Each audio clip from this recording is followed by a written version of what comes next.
Hello dear students, good morning to all of you. RS UP board exam में आप सबका स्वागत है। आज की क्लास में हम लेकर आए हैं कक्षा 12 के सब्जेक्ट फिजिक्स के कुछ इम्पोर्टेंट डेरिवेशंस को, जो कि आपके बोर्ड एग्ज़ाम की दृष्टि से बहुत ही इम्पोर्टेंट हैं। और इस वीडियो में हम आपको इसी डेरिवेशन से संबंधित कुछ न्यूमेरिकल को भी हल कराएंगे, जो कि आपको फार्मूले बेस्ड न्यूमेरिकल हैं। जो आपके फार्मूले होते हैं फिजिक्स में, तो उन फार्मूलों को आपको ज़रूर याद रखना है। तो शुरू करते हैं आज की क्लास। अगर वीडियो पसंद आ रही हो तो प्लीज़ वीडियो को लाइक और शेयर अवश्य कर दें अपने सभी फ्रेंड्स के साथ। तो कह रहा है तुम्हारा एम्पीयर के नियम के अनुप्रयोग, क्योंकि हमने पिछली वीडियो में आपको बताया था एम्पीयर का नियम क्या होता है, और आज की वीडियो में आपको बताएंगे कि एम्पीयर के नियम का अनुप्रयोग मतलब एम्पीयर के नियम के एप्लीकेशन क्या क्या होते हैं। तो नंबर 1 है अनंत लंबाई के सीधे धारावाही तार के कारण चुंबकीय क्षेत्र। मतलब कि एक अनंत लंबाई का सीधे क्या तुम्हारा धारावाही चालक तार है, ये तुम्हारा धारावाही चार जिसकी लंबाई हमको नहीं पता क्योंकि क्या अनंत लंबाई कह रहा है, इसके कारण हमको चुंबकीय क्षेत्र का व्यंजक निकालना है। यानी कि कोई एक तार है, वो भी कैसा है अनंत लंबाई का, तो उसके कारण अगर हमको चुंबकीय क्षेत्र ज्ञात करना पड़े तो उसके लिए क्या फार्मूला निकल के आता है। तो देखते हैं इसका डेरिवेशन। तो कह रहा माना एक लंबे तार में आई धारा बह रही है। मतलब कि तुम्हारा लंबा तार है जो कि अनंत लंबाई का, इसमें आई धारा बह रही है। तार से स्मॉल आर दूरी पर एक बिंदु पी है। तार से स्मॉल आर दूरी पर एक बिंदु ये पी है, जिस पर चुंबकीय क्षेत्र की तीव्रता बी वेक्टर ज्ञात करनी है। क्योंकि हमको इसी तार के कारण ही चुंबकीय क्षेत्र का मान बी वेक्टर का मान यहाँ पर ज्ञात करना है, इस तार से स्मॉल आर दूरी पर। तो कह रहा तार के परिता पी से होकर जाने वाले आर त्रिज्या का एक वृत्त खींचते हैं। मतलब कि हमको सबसे पहले एक तार लेना है फिगर बनाने का। ये तुम्हारा नियम है कि एक तार उससे स्मॉल आर दूरी पर कोई बिंदु, इसके चारों एक तुम्हारा वृत्ताकार पथ खींच लेते हैं, यानी वृत्त खींच लेते हैं। अब कह रहा पथ के प्रत्येक बिंदु पर चुंबकीय क्षेत्र का जो परिणाम है समान है। मतलब तुम्हारा जो चुंबकीय क्षेत्र है, कोई भी पॉइंट ले सकते हो, चाहे ऐसे ले लो चाहे ऐसे, चाहे कोई नहीं, इस पर कोई भी बिंदु तुम ले सकते हो। पी बिंदु है, इसको इस पथ पर कहीं भी ले सकते हो। तो सभी जगह पर जो चुंबकीय क्षेत्र बी का मान होगा वो तुम्हारा होगा समान होगा। तथा कह रहा है बी वेक्टर व डी एल वेक्टर, तुम्हारा बी वेक्टर है चुंबकीय क्षेत्र की दिशा और डी एल वेक्टर तुम्हारी है इसके यानी कि close integration D L vector की दिशा एक दिशा में है। अर्थात थीटा का मान जो तुम्हारा है वो 0 अंश होगा, क्योंकि दोनों की दिशा एक ही है, तो थीटा इनके बीच में होगा 0 अंश होगा। तब कह रहा एम्पीयर के नियम से। अब तुमको यहाँ पर लगाना एम्पीयर के नियम से। देखो इसमें थ्योरी बस फिगर से ही देख के तुमको लिखनी थी, अगर फिगर याद है तो थ्योरी लिख सकते हो, तो फिगर आपको माइंड में ज़रूर रखना है ये। तो कह रहा है एम्पीयर के नियम से। तो एम्पीयर का नियम क्या होता है कि close integration B vector dot D L vector is equal to mu naught I, ये होता है तुम्हारा क्या एम्पीयर का नियम। अब इसको हमको तोड़ना है, तो close integration B D L cos theta, क्योंकि वेक्टर फॉर्म में डॉट वेक्टर फॉर्म में तो यहाँ कॉस थीटा आएगा, जब वेक्टर हटाएंगे तो B D L cos theta आ जाएगा। थीटा मान कितना है 0 1, तो बी हम बाहर कर लेंगे क्योंकि बी तुम्हारा अलग है, और डी एल वेक्टर के लिए क्लोज इंटीग्रेशन यूज हुआ है। क्योंकि क्लोज इंटीग्रेशन इसलिए यूज हुआ है क्योंकि पूरे परिपथ के लिए हमको लंबाई लेनी होती है, जो तुम्हारा वृत्त खींचा है उसके लिए, इसलिए यहाँ पर तुम्हारा क्लोज इंटीग्रेशन को बी बाहर करके क्लोज इंटीग्रेशन डी एल साथ में कर लेंगे। cos 0 is equal to mu naught I, या B is equal to close integration D L, क्योंकि cos 0 का मान तुम्हारा होता है 1, तो is equal to mu naught I. अब तुमको पता होना चाहिए कि close integration D L is equal to कितना होगा 2 पाई आर, जो कि तुम्हारे वृत्त की परिधि के बराबर होगा। Close integration D L is equal to 2 pi R, वृत्त की परिधि हो गई। तो ये तुम्हारा जो close integration D L vector है उसका मान है 2 पाई आर, तो यहाँ पर रख देंगे, मतलब B into 2 pi R is equal to mu naught I हो जाएगा। अब हमको निकालना क्या है चुंबकीय क्षेत्र बी का मान, तो बी इज इक्वल टू क्या आ जाएगा, ये तुम्हारा गुणा में यानी मल्टीपल में जाएगा डिवाइड में, मतलब mu naught I upon 2 pi R. तो ये इसका व्यंजक ये तुमको आज रखना है कि B is equal to mu naught upon 2 pi into I upon R. ये तुम्हारा व्यंजक होता है अनंत लंबाई के चालक तार के कारण किसी बिंदु पर चुंबकीय क्षेत्र का व्यंजक B is equal to mu naught upon 2 pi into I upon are.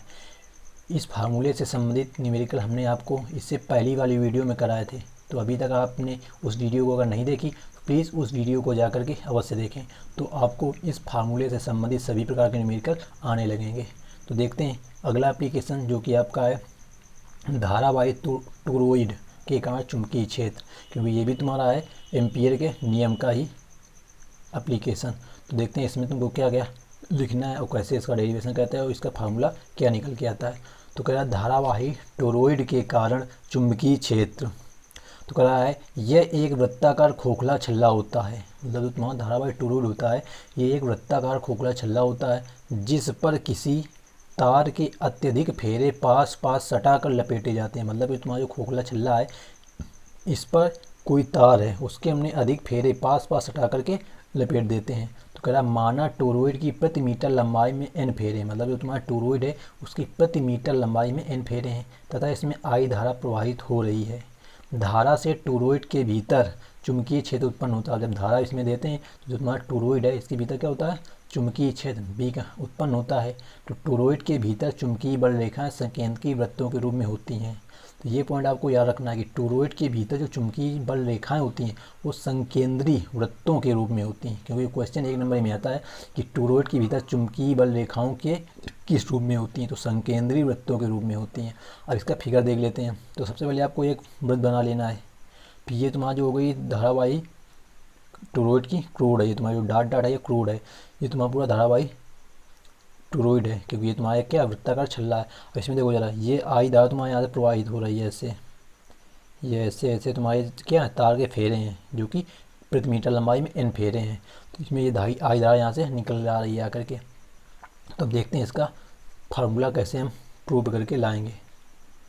तो कह रहा है टोरॉइड के क्रोड के भीतर चुंबकीय क्षेत्र, मतलब जो तुम्हारी टोरॉइड है उसकी क्रोड क्या है, ये डॉटेड लाइन तुम्हारी इसकी क्रोड है, जो तुम्हारी पूरी टोरॉइड है उसकी ये क्रोड है।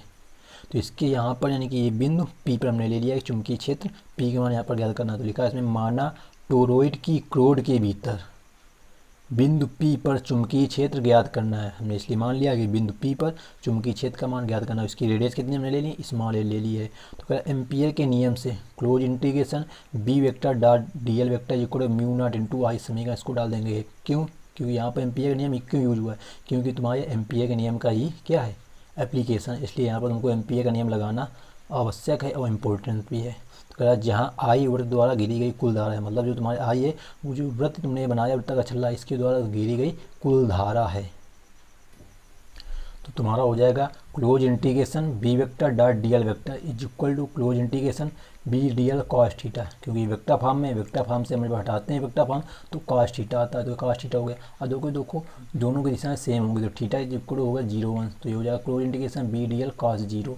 तो close integration B vector dot DL vector is equal to B बाहर हो जाएगा क्लोज इंटीग्रेशन DL, क्योंकि कॉस 0 का मान तुम्हारा होता है 1, तो चूँकि कॉस 0 इज इक्वल टू 1, तुम्हारा जो आएगा मान क्लोज इंटीग्रेशन इसका मान कितना होगा तुम्हारा यहाँ पे क्लोज इंटीग्रेशन DL वेक्टर का मान 2 पाई a होगा, क्योंकि यहाँ पर रेडियस तुम्हारी a ली गई है तो वृत्तीय पथ की परिधि होती है जो। तो close integration B vector dot DL vector is equal to हो जाएगा B इंटू 2 पाई a, ये B इंटू इसका मान 2 पाई a, तो B इंटू 2 पाई a हो जाएगा।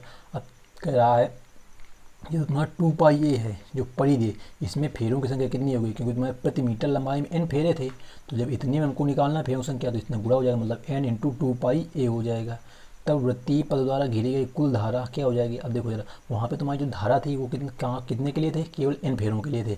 अब यहाँ फेरों की संख्या पूरी हो गई n इंटू 2 पाई a, तो इसमें तुम्हारी जो धारा हो जाएगी वो हो जाएगी n 2 पाई a इंटू आई होगी।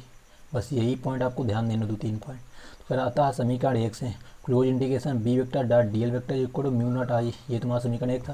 तो इसका हमने निकाल चुके हैं क्या है B इंटू 2 पाई a, तो यहाँ रखेंगे B into 2 pi a is equal to mu naught into अब आई का मान यहाँ देखो क्या रखा जाए, क्योंकि ये कुल धारा अब आई है n 2 पाई a इंटू आई, तो n 2 पाई a इंटू आई।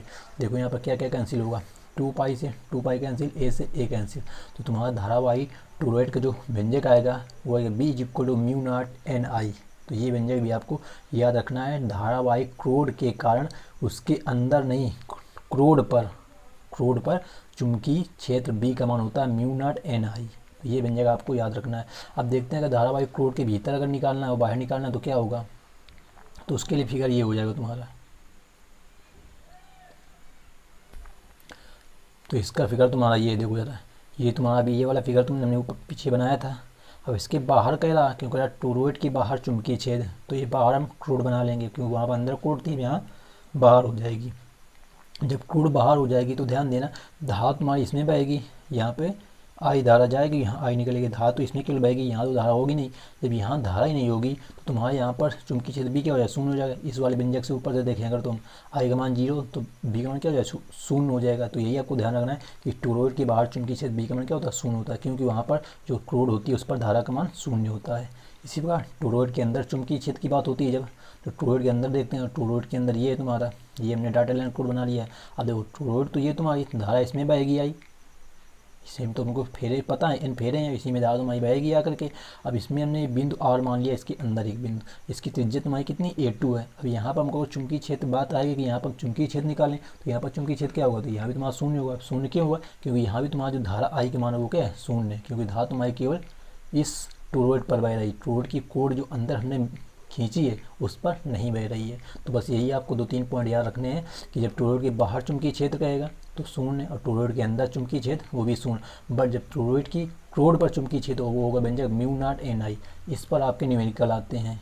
तो आपको ये फार्मूला याद रखना है, B = μ0 ni। अब देखते हैं कुछ इम्पोर्टेंट न्यूमेरिकल जो वो आपकी NCERT बुक के हैं, एक्सरसाइज के, जो कि आपकी बुक में दिए गए हैं। तो क्वेश्चन नंबर 5 कह रहा है एक तार जिसमें, देखो क्वेश्चन नंबर 5 क्यों है, क्योंकि इसकी पहले की वीडियो हमने क्वेश्चन नंबर 4 तक आपको हल करा चुके हैं। तो ये क्वेश्चन नंबर आपका 5 है। कह रहा है एक तार जिसमें 8 एम्पियर, एक मतलब एम्पियर विद्युत धारा प्रवाहित हो रही है, 0.15 टेस्ला, ठीक है, मतलब टेस्ला के एक समान चुंबकीय क्षेत्र में क्षेत्र से 30 अंश का कोण बनाते हुए रखा है। इसकी एकांक लंबाई पर लगने वाले बल का परिमाण और इसकी दिशा क्या है। मतलब तुमको बल का परिमाण ज्ञात करना है कि जो बल लग रहा है एकांक लंबाई पर उसका मान क्या होगा। सबसे पहले तुमको क्वेश्चन मैंने बताया था जो गिवन है उसको लिख लेते हैं। तो 8 एम्पियर विद्युत धारा, मतलब दिया तुमको क्या इसमें I = 8 एम्पियर, 0.15 टेस्ला के चुंबकीय क्षेत्र, चुंबकीय क्षेत्र मतलब B का मान दिया है तुम्हारा 0.15 टेस्ला, एक समान चुंबकीय क्षेत्र में छेद से 30 अंश का कोण, मतलब थीटा का मान तुम्हारा दिया है 30 अंश। तो इस एकांक लंबाई पर लगने वाले बल का मान, एकांक लंबाई पर पूछा है तो यानी तुमको F1L का मान यहाँ पर ज्ञात करना, क्योंकि एकांक लंबाई की बात कही है। तुम्हारा इसमें फार्मूला कौन सा लगेगा, I है, B है, थीटा, F है और L है। तो इसके लिए हमारा फार्मूला होता है F = IBL sin थीटा। हमको किसका मान ज्ञात करना, F1L एकांक लंबाई पर, तो ये इधर आ जाएगा डिवाइड में, तो यानी आएगा तुम्हारा formula F1L = IB sin theta. आप सम्मान रख देंगे, तो I का मान तुम्हारा 8 इंटू B का मान तुम्हारा 0.15 इंटू साइन थीटा का मान है 30।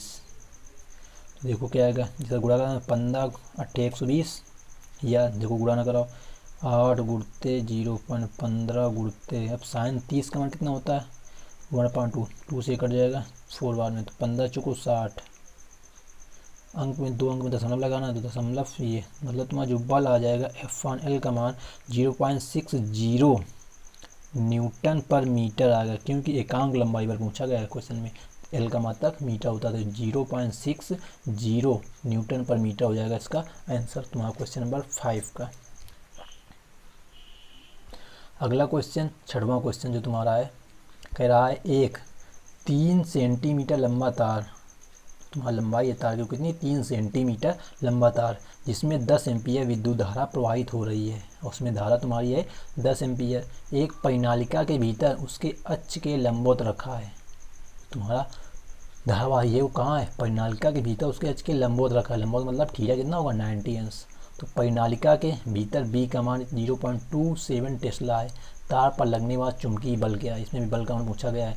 तो कितना लंबाई है 3.0 सेंटीमीटर, मतलब तुम्हारी L बराबर 3 × 10⁻² मीटर, इसको लिख सकते हैं, क्योंकि सेंटीमीटर से मीटर बनाने के लिए 100 का भाग दोगे, 100 का भाग का मतलब 10⁻² ऊपर जाएगा। 3.0 है तो पॉइंट का 0 कोई महत्व नहीं होता, इसलिए हमने यहाँ पर 0.0 नहीं लिखा है, ये ध्यान देना। एम्पियर मतलब I का मान दिया है तुम्हारा 10 एम्पियर, और अक्ष के लंबवत मतलब थीटा तुम्हारा 90 अंश है, और B का मान तुम्हारा दिए है 0.27 टेस्ला। तो कह रहा है बल का मान, तो इसमें फार्मूला वही लगेगा F = IBL sin थीटा। अब कहोगे कि फार्मूला जाने कैसे पहचाने हम, यही लगेगा, क्योंकि देखो आपसे सबसे पहले दिया क्या है, I दिया, L दिया है, B दिया, पूछा गया इसमें F, तो तुमको पता होना चाहिए कि इन सभी जो संकेत इसमें दिए उससे संबंधित फार्मूला तुम्हें दिमाग में आपके आना चाहिए कि अगर ये सब दिया है तो इसमें कौन सा फार्मूला लगेगा, बस यही होता है तरीका फार्मूला याद करने का। तो देखो इसमें मान रखते हैं, तो I का मान तुम्हारा कितना है 10 गुणते B का मान तुम्हारा 0.27 इंटू L का मान तुम्हारा 3 × 10⁻² इंटू साइन थीटा मतलब साइन 90, तो साइन 90 तो 1 हो जाएगा, इसका गुणा हो जाएगा, ये 10 का इसमें गुणा कराएंगे तो क्या होगा, देखो जरा एक अंक दशमलव इधर आ जाएगा, मतलब आएगा तुम्हारा 2.7 गुणते 3 गुणते 10 की घात -2, तो 27 गुणते 3, 3 7 21, 3 दूनी 6 2 8, यानी 8.1 गुणते 10 की घात -2 क्या आएगा, न्यूटन, क्योंकि बल का मात्रा तुम्हारा क्या होता है, न्यूटन होता है। तो ये हो जाएगा तुम्हारा क्वेश्चन नंबर 8 का आंसर। F बराबर 8.1 गुणते 10 की घात -2 मीटर, न्यूटन, सॉरी दोस्तों, मीटर तो तुम्हारा लंबाई का मात्रक होता है, न्यूटन होता है बल का मात्रक। तो दोस्तों आज की वीडियो में फ़िलहाल इतना ही। वीडियो कैसी लगी प्लीज़ वीडियो को लाइक करें, कमेंट करें और अपने सभी फ्रेंड के साथ शेयर अवश्य करें, जिससे उनकी भी हेल्प हो सके। तो thanks for watching this video. जय हिंद, जय भारत। मिलते हैं नेक्स्ट वीडियो में नेक्स्ट टॉपिक के साथ।